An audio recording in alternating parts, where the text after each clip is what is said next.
الحمد لله رب العالمين ناصر المجاهدين ومعز المؤمنين وقاسم الجبارين الذي أظهر دينه على الدين كله ولو كره المشركون نحمده حمدا كثيرا طيبا مباركا فيه كما يحب ربنا ويرضى ونستعينه ونستغفره ونتوب إليه ونؤمن به ونتوكل عليه ونعوذ بالله من شرور أنفسنا ومن سيئات أعمالنا من يهده الله فلا مضل له ومن يضلل فلا هادي له وأشهد أن لا إله إلا الله وحده لا شريك له شهادة تنجي قائلها يوم يلقاه وأشهد أن سيدنا ونبينا ومولانا محمدا عبده ورسوله أرسله الله بالهدى ودين الحق ليظهره على الدين كله فصلى الله عليه وعلى آله الطيبين الطاهرين وعلى أصحابه الغر الميامين الذين بذلوا مهجهم وأموالهم في سبيل الله وجاهدوا مع نبيهم صلى الله عليه وسلم حق الجهاد فرفع الله بهم راية الإسلام وأعلى بهم كلمة الحق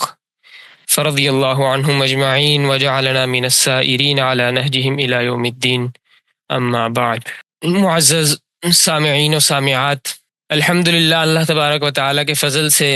کل کے سبق میں ہم نے جہاد کا معنی سمجھا، جہاد کا مفہوم سمجھا، جہاد کے مقاصد کو سمجھا، جہاد کی اقسام کو سمجھا اور اقدامی جہاد پر اٹھائے جانے والے اعتراضات، ان کے دلائل اور ان کا رد۔ اللہ کرے یہ بات ہمیں اچھے طریقے پر سمجھ میں آ جائے، ہمارے قلوب و اذہان کو منور کر دے۔ آج ہم سب سے پہلے یہ بات سمجھیں گے کہ غزوات اور سرایا کا علم ایک مسلمان کے لیے کتنا ضروری ہے۔ حضور اکرم صلی اللہ تعالی علیہ وآلہ وسلم کی ساری زندگی ہمارے لیے نمونہ ہے۔ لقد کان لکم فی رسول اللہ اسوۃ حسنہ۔ ہمیں اپنی زندگی کا ہر قدم نبی اکرم صلی اللہ تعالی علیہ وآلہ وسلم کی زندگی کو دیکھ کر اٹھانا ہے۔ نبی اکرم صلی اللہ تعالی علیہ وآلہ وسلم نے اپنے اقوال کے ذریعے سے جہاں امت کی تعلیم فرمائی، وہیں حضور صلی اللہ تعالی علیہ وآلہ وسلم کے اعمال بھی امت کے لیے رہنما ہیں۔ حضور صلی اللہ تعالی علیہ وآلہ وسلم کا ایک ایک قدم، ایک ایک دعوت، ایک ایک زخم، خون کا ایک ایک قطرہ، نبی اکرم صلی اللہ تعالی علیہ وسلم کا ایک ایک سفر، حضور کے ہر ادا، حضور کا ہر قول، حضور کا ہر فعل ہر امتی کے لیے کامل طور پر مشعل راہ ہے۔ اور جہاں تک غزوات و سرایا کا تعلق ہے نبی اکرم صلی اللہ تعالی علیہ وآلہ وسلم کی زندگی سے، تو وہ انتہائی گہرا تعلق ہے، اور اس قدر گہرا ہے کہ حضور صلی اللہ تعالی علیہ وآلہ وسلم کی 23 سال کی نبوت والی زندگی ہے، اور اس نبوت والی زندگی میں پہلے 3 سال خفیہ دعوت کے ہیں، پھر 10 سال اعلانیہ دعوت کے، اور پھر اس کے بعد کے جو 10 سال ہیں، 9-10 سال، وہ سارے کے سارے نبی اکرم صلی اللہ تعالی علیہ وسلم کے ان سالوں کا ایک بہت بڑا حصہ وہ غزوات و سرایا میں صرف ہوا، اس کے اسفار میں، اس کی تدبیریں کرنے میں۔ یقیناً جہاں پر بھی کہیں غزوات کے لیے جاتے ہوں گے مشورے ہوتے ہوں گے، بلکہ سب سے پہلے نبی اکرم صلی اللہ تعالی علیہ وآلہ وسلم، آگے چل کر ہمیں سمجھ میں آئے گا کہ سرایا روانہ فرماتے تھے اور ان کو باقاعدہ تاکیدات بتاتے تھے کہ فلاں جگہ جانا، فلاں جگہ پہ آپ کو قریش کا قافلہ ملے گا، فلاں جگہ سے آ رہا ہے، یہ پوری انٹیلیجنس، پوری خبریں رکھنا، اور پھر مسلمانوں کو دشمنوں کے مقابلے میں روانہ کرنا، کبھی خود لشکروں کو لے کر نکلنا، یہ بہت وقت مانگتا ہے۔ اور حضور صلی اللہ تعالی علیہ وآلہ وسلم کی جنگیں اگر شمار کی جائیں، جو اقوال ملتے ہیں، تو ان میں غزوات کے حوالے سے 27 کی تعداد ملتی ہے، سرایا کے حوالے سے 56 کی تعداد ملتی ہے، تو یہ 83 جنگیں بنتی ہیں، 83 جنگیں۔ تو تقریباً ہر پونے 2 مہینے پر نبی اکرم صلی اللہ تعالی علیہ وآلہ وسلم کی جو زندگی ہے غزوات و سرایا سے جڑی، تو ہر پونے 2 مہینے پہ آپ نبی اکرم صلی اللہ تعالی علیہ وآلہ وسلم کے ان غزوات اور سرایا کو جوڑ سکتے ہیں کہ ہر پونے 2 مہینے میں کوئی نہ کوئی غزوہ حضور صلی اللہ علیہ وسلم نے نکالا ہوگا، یا کوئی نہ کوئی سریہ جو ہے حضور صلی اللہ تعالی علیہ وسلم نے بھیجا ہوگا۔ تو جب اتنا گہرا تعلق ہے ان کا سیرت کے ساتھ، اور پھر کہ اس کے اثرات، اور پھر یہ دیکھا جائے کہ حضور کی وہ آخری زندگی ہے، وہ آخر ہے حضور صلی اللہ تعالیٰ علیہ وآلہ وسلم کی دنیاوی زندگی کا، اور اس بات کا کہ لوگوں تک دین کو مکمل طور پہ پہنچا دیا جائے، دین پر کامل ہونے کی مہر لگ جائے، دین محکم ہو جائے، اور بعد والی جو باتیں ہیں وہ پہلے جو دین میں آہستہ آہستہ تدریجاً دین نازل ہوا ہے، تو بعد والی چیزیں پہلی چیزوں کو کامل کریں، دین مکمل ہو جائے، تو وہ آخری زندگی کے ساتھ متعلق ہے، محکم ہو جائے، مکمل ہو جائے، اور پھر لوگ اس سے رہنمائی لیں۔ تو اس کے ذریعے سے غزوات کے ساتھ ایک مزید جو ہے وہ اس کی اہمیت ہمارے سامنے کھل کر اجاگر ہوتی ہے، واضح ہوتی ہے۔ اور پھر ان مغازی میں، ان واقعات میں حضرت ابن شہاب زہری فرماتے ہیں کہ ان کے اندر مغازی میں دنیا اور آخرت دونوں کا علم موجود ہے، یعنی دنیا اور آخرت دونوں کے حوالے سے اس میں رہنمائی موجود ہے۔ مسلمان پوری دنیا پر کامل اقتدار اور غلبہ اس وقت تک حاصل نہیں کر سکتے جب تک وہ دعوت کے ساتھ ساتھ نبی اکرم صلی اللہ تعالیٰ علیہ وآلہ وسلم کے غزوات اور سرایا کو لے کر نہیں چلیں گے۔ نبی اکرم صلی اللہ تعالیٰ علیہ وآلہ وسلم کے غزوات اور سرایا سے روشنی حاصل نہیں کریں گے۔ حضور صلی اللہ تعالیٰ علیہ وآلہ وسلم کی اس بارے میں جو مشاورتیں ہوئیں، اس بارے میں حضور صلی اللہ تعالیٰ علیہ وسلم کی جو حکمت عملی ہے، انشاءاللہ آگے ہم تفصیل سے جب پڑھیں گے تو ہمیں سمجھ میں آئے گی۔ ہر چیز کے بارے میں نبی اکرم صلی اللہ تعالیٰ علیہ وآلہ وسلم نے جو حکمت عملی اپنائی غزوات کے حوالے سے، سرایا کے حوالے سے، اگر ہم اس سے دور رہیں گے تو پھر ہم یہ خام خیالی چھوڑ دیں کہ ہم مسلمان دنیا پر غالب آ سکتے ہیں۔ اللہ اکبر، مسلمانوں کو دنیا میں جو ہے وہ عزت مل سکتی ہے۔ تو دنیا کے حوالے سے بھی اور آخرت کے حوالے سے بھی اس کے اندر مسلمانوں کے لیے کامل رہنمائی موجود ہے۔ اللہ اکبر۔ اور حضرات صحابہ کرام اور خیر القرون کے جو لوگ تھے، وہ اپنی اولاد کو ایسے غزوات کے تذکرے سنایا کرتے تھے اور ایسے سرایا کے تذکرے سنایا کرتے تھے، بلکہ یاد کروایا کرتے تھے اپنے بچوں کو، جیسے قرآن کی کوئی سورت سکھاتے ہیں۔ اور یہ بات میں نہیں کہہ رہا، حضرت زین العابدین کا نام آپ نے سن رکھا ہوگا، جن کا نام علی تھا اور حضرت حسین ابن علی کے بیٹے تھے۔ وہ فرماتے ہیں کہ کننا نعلم مغازی النبی صلی اللہ تعالیٰ علیہ وآلہ وسلم وسرایاہ کما نعلم السورہ من القرآن، کہ ہمیں غزوات اور سرایا وہ ایسے ان کی تعلیم دی جاتی تھی، ایسے سکھائے جاتے تھے جیسے ہمیں قرآن کی صورتیں سکھائی جاتی تھیں، اس طرح ہمیں غزوات اور سرایا جو ہیں وہ سکھائے جاتے تھے۔ سبحان اللہ۔ تو ایک تو اس کا سکھانا، اس سے اس کی اہمیت واضح ہوتی ہے کہ یہ تذکرے سکھائے جاتے تھے، باقاعدہ یاد کروائے جاتے تھے یہ واقعات، اور صرف اتنا نہیں بلکہ جو وہ اس کی تشبیہ دے رہے ہیں، زین العابدین کتنے بڑے جلیل القدر شخصیت گزری ہیں، اور حضرت علی رضی اللہ تعالیٰ عنہ کی اولاد میں سے حضرت علی کے پوتے ہیں، وہ فرما رہے ہیں کہ صرف یہ نہیں کہ ہمیں یہ سکھایا جاتا تھا، بلکہ ایسے سکھایا جاتا تھا جیسے ہمیں قرآن کی صورتیں سکھائی جاتی تھیں۔ اور اس دور میں قرآن کو سکھانے کا کس قدر اہتمام کیا جا سکتا تھا، اس کا تو ہم اندازہ بھی نہیں کر سکتے کہ کتنا اہتمام قرآن کے حوالے سے کیا جاتا ہوگا، اور آج کل کتنا کیا جاتا ہے۔ اس وقت تو اس کی بنسبت زیادہ اہتمام تھا۔ آج کثرت ہے، وہ اہتمام نہیں ہے۔ کثرت تو ہے کہ جگہ جگہ پر مکاتب قائم ہے، اللہ تبارک و تعالیٰ شاد و آباد رکھے، لیکن وہ خیر القرون کے لوگ ہیں، انہیں تعلیمیں دی جا رہی ہیں، انہیں سکھایا جا رہا ہے، غزوات اور مغازی کا علم سکھایا جا رہا ہے، ایسے جیسے انہیں قرآن سکھایا جاتا تھا، انہیں جیسے قرآن سکھایا جاتا تھا۔ اور حضرت سعد بن ابی وقاص رضی اللہ تعالیٰ عنہ کے پوتے جن کا نام اسماعیل ہے، وہ فرماتے ہیں کہ ہمارے والد محمد کان ابی یعلمنا المغازی، کہ ہمیں ہمارے والد مغازی سکھایا کرتے تھے، حضور صلی اللہ تعالی وسلم کے غزوات، حضرات صحابہ کرام کے سرایا، وہ ہمیں سکھایا کرتے تھے۔ یہ سعد بن ابی وقاص رضی اللہ تعالیٰ کے پوتے فرما رہے ہیں، اسماعیل بن محمد۔ تو اللہ تبارک و تعالی یہ فکر ہمیں بھی نصیب فرمائے۔ انہوں نے حضرات نے تو یہ فکر ہمیں منتقل کرنے کی مکمل کوشش کی اور آگے سلسلے کو باقاعدہ چلایا، اور یہ بھی اسی سلسلے کی ایک کڑی ہے کہ کسی حد تک ہم یہ بات جو ہے خود بھی سمجھ سکیں، اپنے پیاروں کو بھی سمجھا سکیں جہاں تک ہو سکے۔ تو اللہ تبارک و تعالی اس کے بہترین ثمرات نصیب فرمائے اور دنیا و آخرت میں اس سلسلے کو کامیاب فرمائے۔ تو علم مغازی انتہائی اہم علم ہے، اور اسی نیت سے آپ خود بھی اس کو سیکھیں، اپنے جو پیارے ہیں انہیں بھی ان سلسلوں کے اندر جوڑیں باقاعدہ۔ ابھی تو زوم کے اوپر جو تعداد ہے وہ اتنی نہیں ہونی چاہیے، بلکہ جوک در جوک مسلمانوں کو اس کی تعلیم کے لیے آنا چاہیے اس حوالے سے۔ تو بہرحال الحمدللہ، تو علم مغازی کو سیکھنے کا خود بھی اہتمام کرنا ہے، اور خود سیکھنے کے بعد اپنی اولاد کو، اپنے بچوں کو اس حوالے سے مکمل بتلانا ہے۔ اور یہ بھی یاد رکھیں کہ شروع سے لے کر آخر تک حاضر دماغی کے ساتھ آپ نے کلاس میں رہنا ہے۔ یہ نہ ہو کہ ذرا سا دماغ ادھر ادھر بھٹک جائے اور پھر کوئی بات سننے سے یا سمجھنے سے رہ جائے۔ غزوات و سرایا، غزوات کسے کہا جاتا ہے، سرایا کسے کہا جاتا ہے؟ حضور اکرم صلی اللہ تعالی علیہ وآلہ وسلم کی وہ جنگی مہمات جن میں نبی اکرم صلی اللہ تعالی علیہ وآلہ وسلم بنفس نفیس شریک ہوئے ہوں، جو حضور نے جنگ کے لیے، جہاد کے لیے اسفار فرمائے، حضور کے وہ جہادی اسفار یا وہ حضور کا وہ جہاد جس میں نبی اکرم صلی اللہ تعالی علیہ وآلہ وسلم بنفس نفیس شریک ہوئے،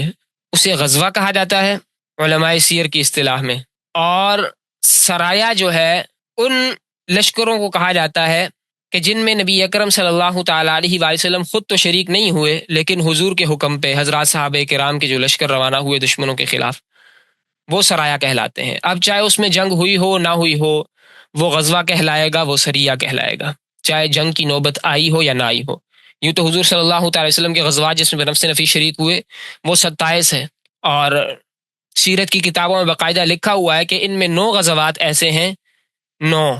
جن میں نبی اکرم صلی اللہ تعالی علیہ وآلہ وسلم نے جنگ فرمائی، حضرات صحابہ کرام نے جنگ فرمائی غزوات میں سے، اور باقی جو ہے ان کے اندر جنگ نہیں ہوئی۔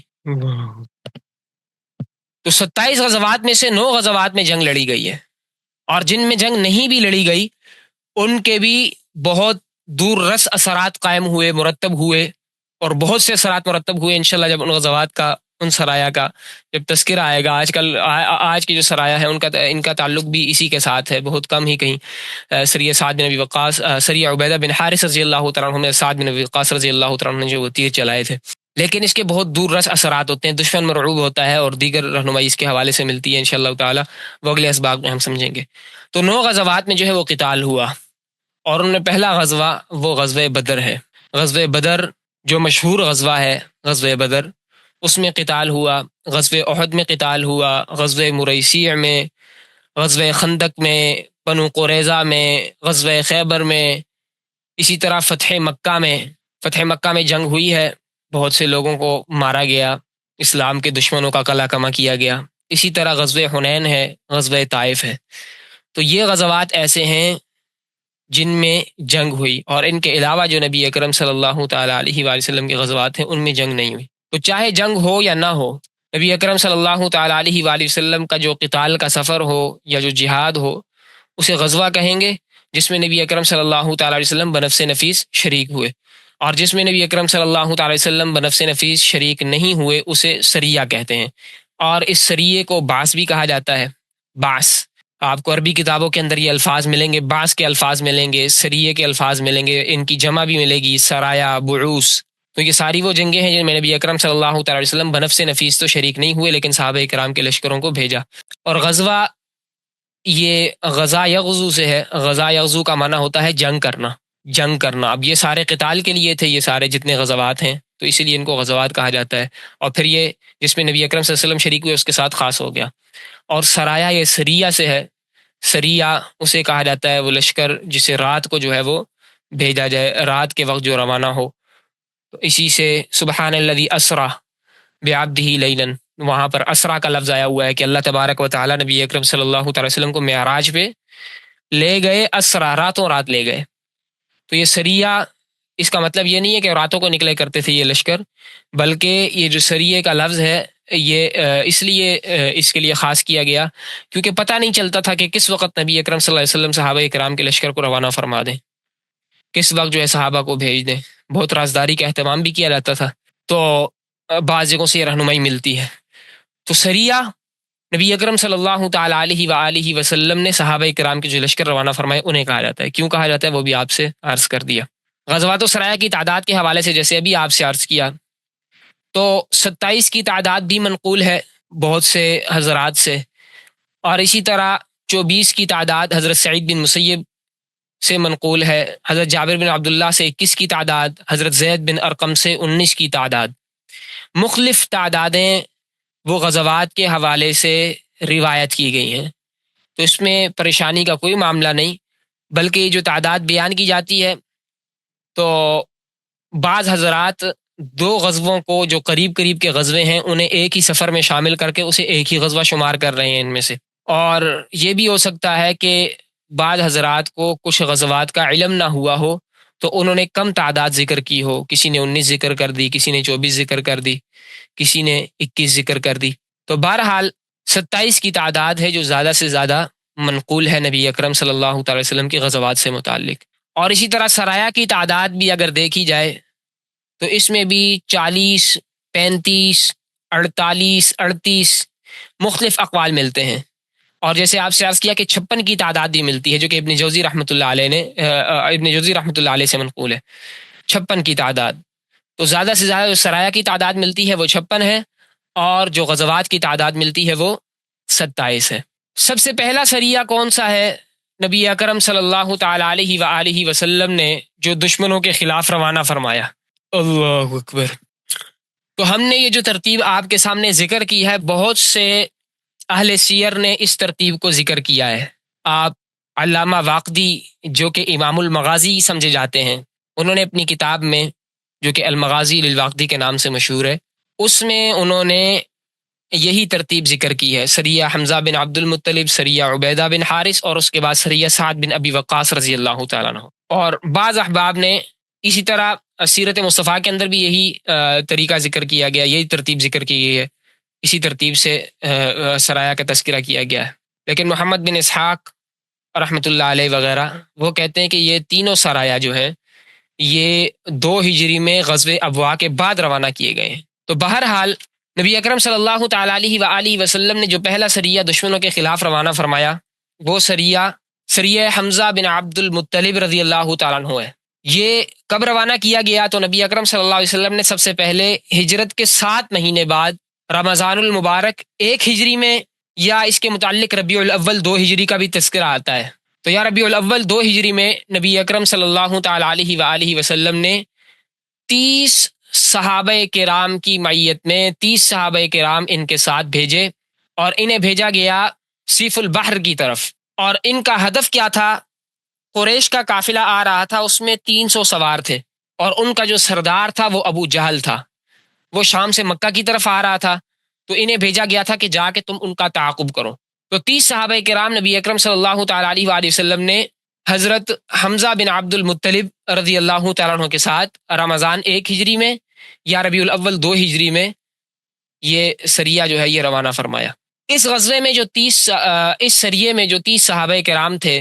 آیا وہ سارے کے سارے مہاجرین تھے یا ان میں انصار بھی شامل تھے؟ تو دیکھیں اہل سیر فرماتے ہیں کہ بدر سے پہلے کی جتنی جنگیں ہوئی ہیں یا جو سفر حضور نے روانہ فرمائے، صحابہ کرام روانہ فرمائے، اس جہادی لشکر جو روانہ فرمائے، ان میں کوئی مہاجر جو ہے وہ ان میں کوئی انصاری شامل نہیں تھا، بلکہ سارے کے سارے مہاجرین تھے، کیونکہ نبی اکرم صلی اللہ تعالی وسلم نے یہ عرض کر دی تھی حضرات انصار صحابہ کرام سے کہ جو اس طرح کے معاملات ہوں گے، جو جہادی اسفار ہوں گے،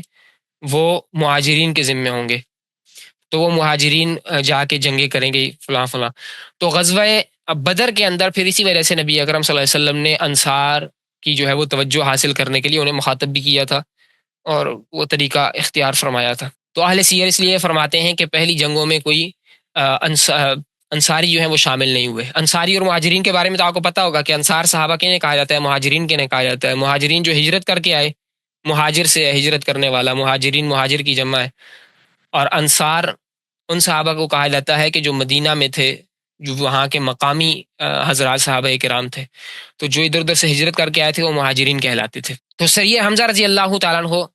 یہ پہلا سریہ ہے۔ اور بعض حضرات جیسا کہ علامہ واقدی نے بھی باقاعدہ یہ بات ذکر کی ہے کہ مہاجرین اور انصار دونوں قسم کے صحابہ اس سریے کے اندر شامل تھے۔ سریہ حمزہ بن عبد المطلب میں 15 حضرات مہاجرین تھے اور 15 حضرات انصار تھے۔ پھر مہاجرین کے کچھ نام انہوں نے ذکر کیے،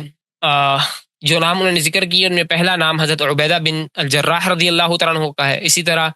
حضرت ابو حذیفہ بن عتبہ بن ربیعہ، حضرت سالم، اسی طرح حضرت عامر بن ربیعہ، حضرت عمر بن سراقہ، حضرت زید بن حارثہ، حضرت کناز بن الحسین اور ان کے بیٹے مرثد بن کناز، اور اسی طرح انسا رضی اللہ تعالیٰ عنہ، آپ صلی اللہ علیہ وسلم کے غلام۔ تو یہ 9 صحابہ کرام کے مہاجرین کا انہوں نے نام ذکر کیا اور باقی 6 کا نام ذکر نہیں کیا۔ اور اس کے علاوہ انصاری صحابہ میں سے جو انہوں نے نام ذکر کیے وہ حضرت ابی بن کعب، حضرت عمارہ بن حزم، حضرت عبادہ بن صامت، حضرت عبید بن اوس اور حضرت اوس بن خولی، حضرت ابو دجانہ، حضرت منذر بن عمرو، حضرت رافع بن مالک، حضرت عبداللہ بن عمرو بن حزام، حضرت عبداللہ بن عمرو، حضرت قطبہ بن عامر بن حدیدہ۔ یہ حضرات صحابہ کرام جن کے انہوں نے نام ذکر کیے، کچھ کے نام ذکر کیے، کچھ کے نام ذکر نہیں کیے، اور کہا کہ ہم تک ان کے نام جو ہے وہ نہیں پہنچے۔ تو بہرحال یہ ایک لشکر تھا جس میں 30 افراد تھے۔ یہ سارے کے سارے نبی اکرم صلی اللہ تعالی علیہ وسلم نے روانہ فرمائے حضرت حمزہ بن عبد المطلب رضی اللہ تعالیٰ عنہ کی سرکردگی میں، اور انہیں بھیجا گیا سیف البحر کی طرف نبی اکرم صلی اللہ تعالی علیہ وسلم نے۔ اور ان کا مقصد کیا تھا کہ قریش کا جو قافلہ شام سے مکہ کی طرف آ رہا ہے، وہ قریش جنہوں نے مسلمانوں پر مظالم ڈھائے اور اب بھی وہ مسلمانوں کے خلاف کسی وقت بھی طاقت جمع کر کے مسلمانوں پر حملہ آور ہو سکتے تھے، نبی اکرم صلی اللہ تعالیٰ علیہ وآلہ وسلم نے قریش کے خلاف جو ہے وہ کچھ لشکر بھیجے کہ جاؤ ان کے قافلوں کے ساتھ تعرض کرو، جاؤ ادھر شام سے آ رہا ہے۔ بدر کا جو غزوہ ہوا، جو مشہور غزوہ ہے بدر والا، وہ بھی نبی اکرم صلی اللہ تعالیٰ علیہ وسلم اپنے صحابہ کو لے کر نکلے تھے، اس کے اندر بھی مقصود اسی قافلے سے تعرض کرنا تھا، لیکن پھر جو ہے دوسرا قافلہ ان کی مدد کے لیے آ پہنچا، کیل کانٹے سے لیس ہو کر اس سے جنگ ہوئی، پھر بھی اللہ تبارک و تعالیٰ نے مسلمانوں کو فتح دی۔ تو یہ جو کافروں کی معیشت کو توڑنے کے لیے اور کافروں پر رعب طاری کرنے کے لیے اور اپنی زمین ان کے لیے غیر معمون کرنے کے لیے یہ سارے غزوات جو ہیں اور سارے جو ہیں وہ سرایا جن کا تعلق ان چیزوں کے ساتھ ہے وہ وقوع پذیر ہوئے۔ سریہ حمزہ بن عبد المطلب رضی اللہ تعالیٰ عنہ بھی اسی کی ایک کڑی ہے جو کہ سب سے پہلا سریہ نبی اکرم صلی اللہ علیہ وسلم نے روانہ فرمایا۔ اب ان کافروں کا جو سردار تھا وہ ابو جہل تھا، 300 کافر تھے اہل مکہ کے۔ اب یہ آمنے سامنے ہوئے، انہوں نے قتال کے لیے صفیں بنا لی، قتال کے لیے صفیں بھی ان کی قائم ہو گئیں۔ تو اب ایک شخص تھا مجدی بن عمرو، یہ مسلمانوں کا بھی حلیف تھا اور ان کافروں کا بھی، دونوں کا حلیف تھا۔ تو اس نے پھر دونوں کے درمیان سفارتکاری کا کام کیا، دونوں کو کہا کہ آپس میں جنگ نہ کرو، اور پھر مسلمانوں کو کبھی ادھر جاتا کبھی ادھر آتا، دونوں کو جا کے اس نے جنگ سے روکا۔ تو دونوں نے اس کی بات مانی، اس کا خیال رکھا، کیونکہ دونوں کا جو تھا وہ حلیف تھا۔ پھر واپس آ کر معاملہ جو ہے وہ ختم ہو گیا، مسلمان واپس آ گئے، اور جو ابو جہل تھا وہ اپنا قافلہ لے کے مکہ کی طرف چلا گیا۔ حمزہ رضی اللہ تعالیٰ واپس آئے اور آ کر نبی اکرم صلی اللہ تعالیٰ علیہ وسلم کو ساری بات بتلائی کہ ایسا ایسا ہوا ہے۔ تو بہرحال بعد میں پھر ایک لشکر بھی آیا، ایک قافلہ آیا اسی مجدی کی طرف سے نبی اکرم صلی اللہ تعالیٰ علیہ وسلم کے پاس، تو آپ صلی اللہ علیہ وسلم نے ان کے ساتھ اچھا معاملہ کیا۔ تو یہ سریہ حمزہ رضی اللہ تعالیٰ عنہ اس طرح جو ہے وقوع پذیر ہوا۔ پھر اس کے بعد آتا ہے سریہ عبیدہ بن حارث رضی اللہ تعالیٰ عنہ۔ سریہ عبیدہ بن حارث رضی اللہ تعالیٰ عنہ، اس کے حوالے سے کچھ ویڈیوز بھی انشاءاللہ تعالیٰ ہم آپ کو دکھائیں گے، یعنی اس مقام کی جہاں پہ یہ پیش آیا۔ یہ نبی اکرم صلی اللہ تعالیٰ علیہ وآلہ وسلم نے ہجرت کے 8 مہینے بعد، 7 مہینے بعد سریہ حمزہ ہو گیا، 8 مہینے بعد حضور صلی اللہ علیہ وسلم نے شوال کے مہینے میں 1 ہجری میں مہاجرین کے 60 یا 80 سواروں پہ حضرت عبیدہ بن حارث رضی اللہ تعالیٰ عنہ کو امیر بنا کے رابغ کی طرف روانہ کیا۔ رابغ ایک مقام ہے، اس کی طرف نبی اکرم صلی اللہ علیہ وسلم نے ان کو بھیجا۔ اب اس سریے میں کوئی انصاری نہیں تھا، اس کے حوالے سے کوئی تذکرہ نہیں ملتا یہاں پر انصار کا۔ اللہ اکبر۔ یہ جو رابغ مقام ہے اس کے متعلق علامہ واقدی فرماتے ہیں کہ یہ جو رابغ کا مقام ہے، یہ جحفہ سے اگر آپ قدید کی طرف جا رہے ہو تو یہ 10 میل کے فاصلے پر ہے، 10 میل کی دوری پر ہے اگر آپ جحفہ سے قدید کی طرف جاتے ہو۔ تو حضرت عبیدہ رضی اللہ تعالیٰ عنہ جو اس لشکر کے امیر تھے، وہ 60 یا 80 سواروں کے ساتھ نکلے۔ پھر ان کی ملاقات ہوئی، دشمنوں سے ملے، جس جگہ پر ملے اس جگہ کا نام ہے مائے احیا، ایک پانی والی جگہ ہے رابغ وادی کے اندر، پانی والی جگہ، اسے احیا کہا جاتا ہے۔ تو مائے احیا کے نام سے یاد رکھیے گا، انشاءاللہ اس کی ویڈیو آپ کو دکھاتے ہیں۔ تو اس مقام پہ وہ حضرات پہنچے اور یہاں پہ ان کا قریش کے قافلے کے ساتھ آمنا سامنا ہوا۔ اب قافلے کا سردار کون تھا، تو اس کے حوالے سے حضرت ابو سفیان کا نام بھی آتا ہے، حضرت عکرمہ بن ابی جہل کا نام بھی آتا ہے، مختلف نام اس حوالے سے ملتے ہیں۔ اس مقام پہ یہاں پہ 2 حضرات صحابہ کرام، مقداد بن عمرو اور عتبہ بن غزوان، یہ دونوں حضرات پہلے سے مسلمان ہو گئے تھے، لیکن چونکہ قریش کے ساتھ تھے اور قریش کا چونکہ ایک تسلط تھا، اس کی وجہ سے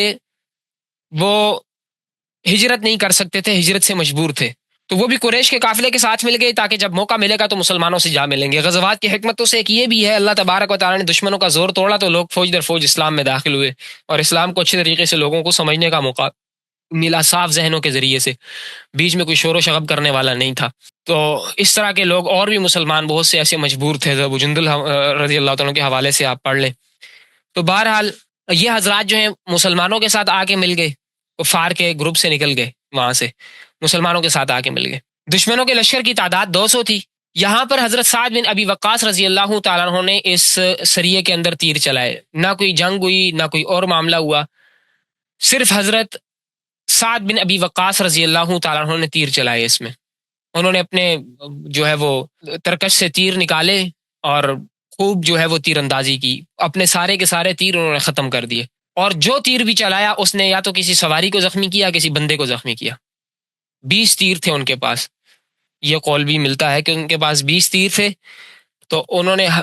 ہر تیر سے کوئی انسان زخمی کیا یا کوئی جانور زخمی کیا۔ اسی وجہ سے کہا جاتا ہے کہ اسلام میں سب سے پہلے جو تیر انداز ہیں وہ حضرت سیدنا سعد بن ابی وقاص رضی اللہ تعالیٰ عنہ ہیں، جنہوں نے اسلام میں سب سے پہلے تیر چلایا۔ حضور صلی اللہ تعالیٰ علیہ وسلم کی حکمت عملی اگر آپ یہ غور سے سن رہے ہو سارا، تو آگے آپ کو انشاءاللہ اگلے سمجھ آئے گی۔ اگلے غزوے کا دیکھیں آپ، امیر کس کو منتخب کیا ہے آپ صلی اللہ علیہ وسلم نے۔ ہر صحابی کی اپنی خاصیت تھی، ہر صحابی کا اپنا مقام ہے،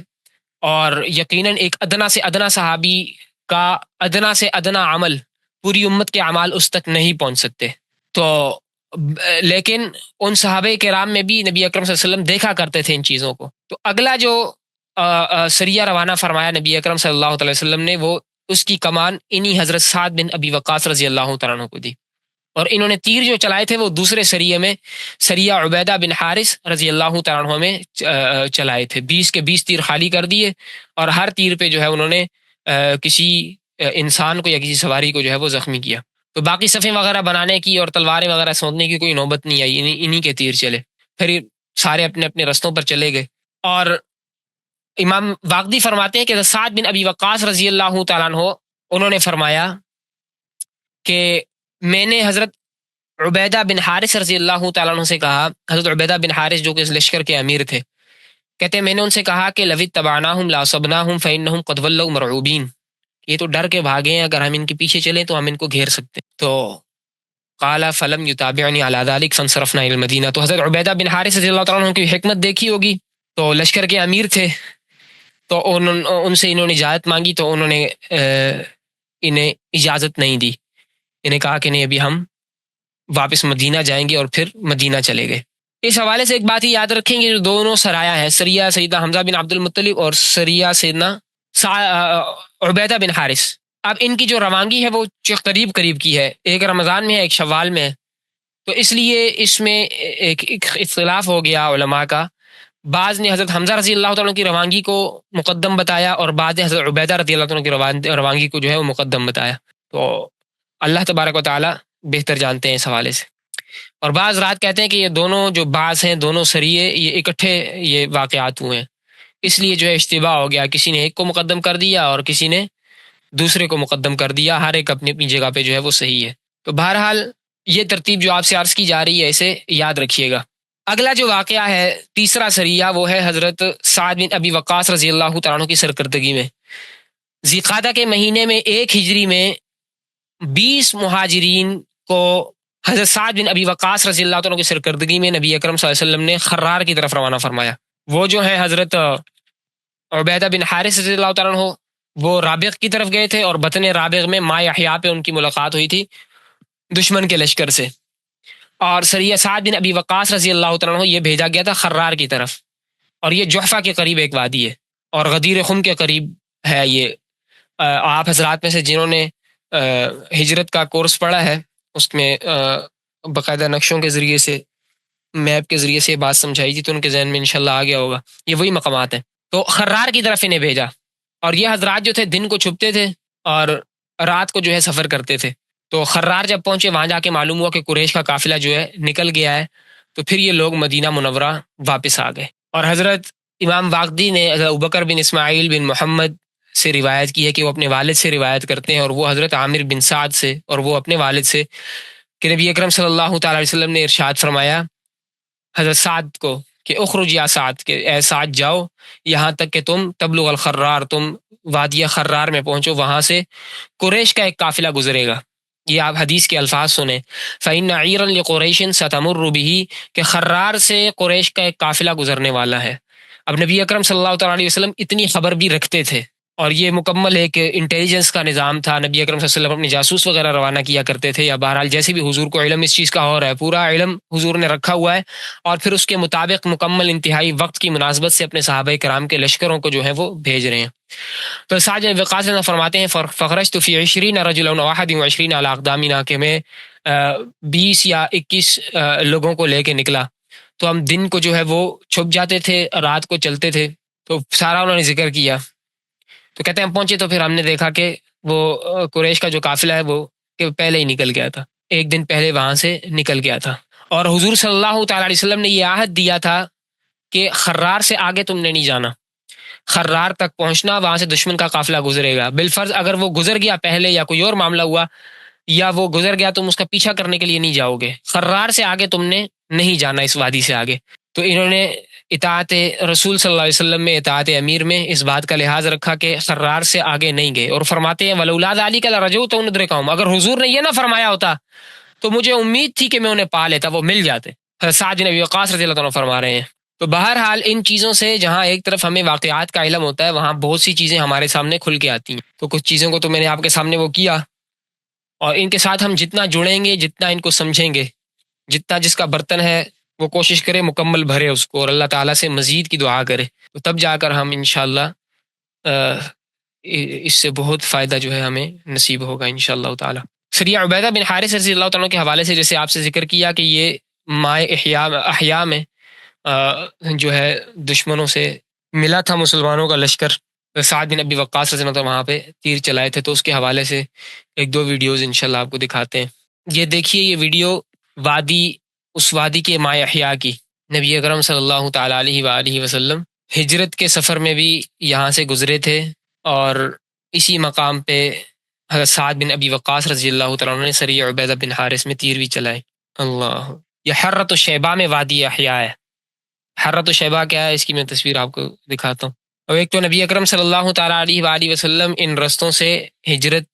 کے سفر میں بھی گزرے، اور اپنے صحابہ کرام کے لشکر بھی نبی اکرم صلی اللہ علیہ وسلم نے اس طرف روانہ کیے۔ اب آپ کو پتہ ہے جب ہجرت کے لیے حضور صلی اللہ تعالیٰ علیہ وسلم جب جا رہے تھے، ہجرت کا سفر حضور صلی اللہ تعالیٰ علیہ وسلم جس وقت فرما رہے تھے، تو انتہائی مشکل حالات تھے کہ دشمن کہیں پر دیکھ نہ لے، کوئی اور معاملہ نہ بن جائے، یہ راستے مسلمانوں کے لیے سیو اور محفوظ نہیں تھے۔ پھر یہاں پر جب جنگی مہمات کا آغاز کیا گیا تو پھر دشمن کو یہ پتہ لگ گیا، جیسے غزوہ بدر کے اندر جب حضرت ابو سفیان اس وقت مسلمان نہیں ہوئے تھے، انہیں پتہ چل گیا تو وہ اپنا لشکر دوسرے راستے سے پھر لے گئے۔ تو مسلمانوں کے طریق اور مسلمانوں کے راستے وہ بھی ان کے ذریعے سے جو ہیں وہ محفوظ ہوئے، ان سرایا اور غزوات کے ذریعے سے۔ اللہ تبارک و تعالیٰ نے اسلام کو شان بھی نصیب فرمائی۔ بہرحال یہ اس وادی میں ایک درخت ہے جسے دوم کا درخت کہا جاتا ہے۔ دوم وہ مدینہ منورہ کی مسجد نبوی کی تعمیر میں بھی استعمال ہوا ہے۔ اللہ اکبر، یہ دیکھیے،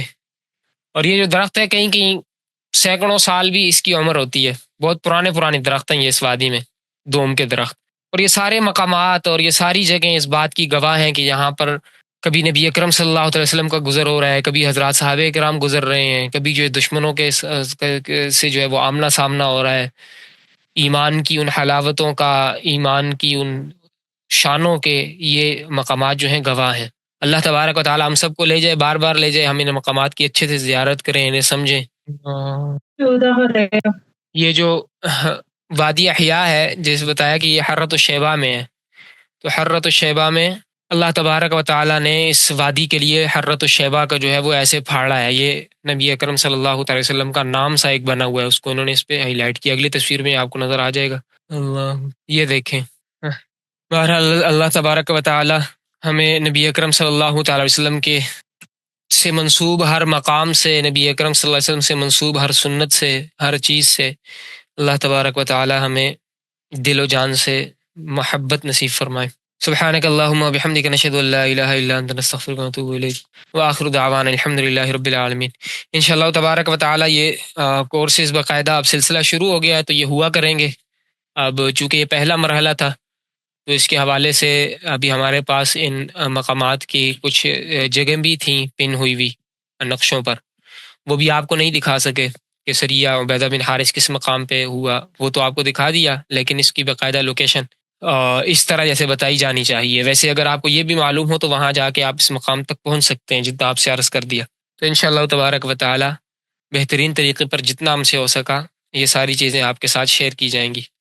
اللہ تبارک و تعالی ہم سب کا حامی و ناصر۔ السلام علیکم ورحمۃ اللہ وبرکاتہ۔